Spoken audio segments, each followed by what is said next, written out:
ناظرین، 2012 میں مریم نواز اپنی سیاست کی طرف آئیں اور 2013 کے پاکستان کے عام انتخابات میں پاکستان مسلم لیگ نون کی طرف سے انتخابی مہم چلانے کی ذمہ داری سونپی گئی اور ان کی کارکردگی کو سراہا بھی گیا۔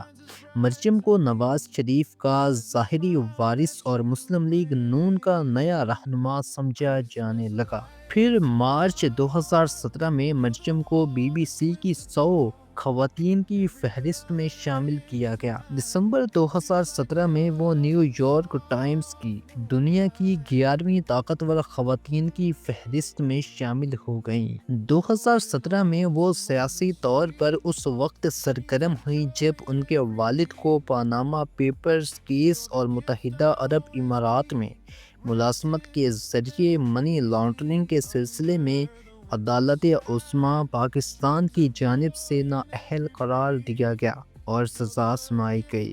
انہوں نے حلقہ N 120 میں ضمنی انتخابات کے دوران اپنی والدہ کلثوم نواز کے لیے مہم چلائی۔ جون 2018 میں انہیں حلقہ N 127 اور PP 173 173 سے انتخابات میں حصہ لینے کے لیے مسلم لیگ نون کا ٹکٹ دیا گیا۔ جولائی میں انہیں قومی احتساب بیورو کی جانب سے دائر ایون فیلڈ کیس میں کرپشن کے الزام میں 7 سال قید کی سزا سنائی گئی تھی، جبکہ ان کے والد نواز شریف کو 9 ماہ طویل ٹرائل میں 10 سال قید کی سزا سنائی گئی تھی۔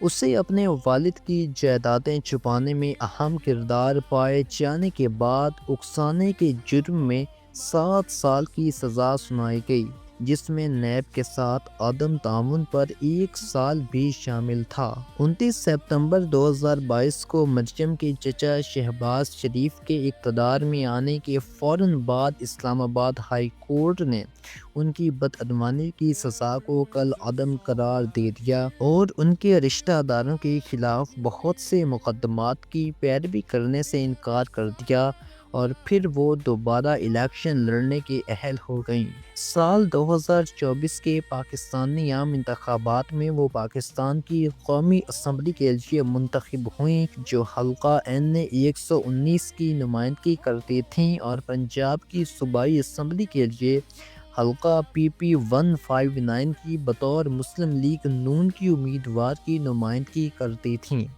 مریم نے پہلی بار عام انتخابات میں حصہ لیا۔ قومی اسمبلی کی نشست کے لیے انہوں نے 83,855 ووٹ حاصل کیے، جبکہ صوبائی اسمبلی کی نشست کے لیے انہوں نے 23,598 ووٹ حاصل کیے۔ انتخاب کے بعد مریم نواز کو مسلم لیگ نون نے صوبہ پنجاب میں وزیر اعلیٰ کے لیے اپنا امیدوار نامزد کیا تھا۔ نتیجتاً وہ N 119 میں اپنی نشست چھوڑ دیتی ہیں اور پنجاب کے وزیر اعلیٰ کا کردار سنبھالنے کے لیے PP 159 میں اپنی نشست برقرار رکھتی ہیں۔ 25 فروری 2024 کو انہوں نے پنجاب کے وزیر اعلیٰ کے عہدے کے لیے اپنے کاغذات نامزدگی جمع کرائے اور صوبائی اسمبلی پنجاب میں PTI کو شکست دے کر وہ 19ویں وزیر اعلیٰ پنجاب منتخب ہو گئیں۔ وہ پاکستان کی پہلی خاتون وزیر اعلیٰ بن گئیں۔ وہ شریف خاندان کی چوتھی رکن اور اس عہدے پر منتخب ہونے والی اپنے خاندان کی پہلی خاتون رکن بھی بن گئیں۔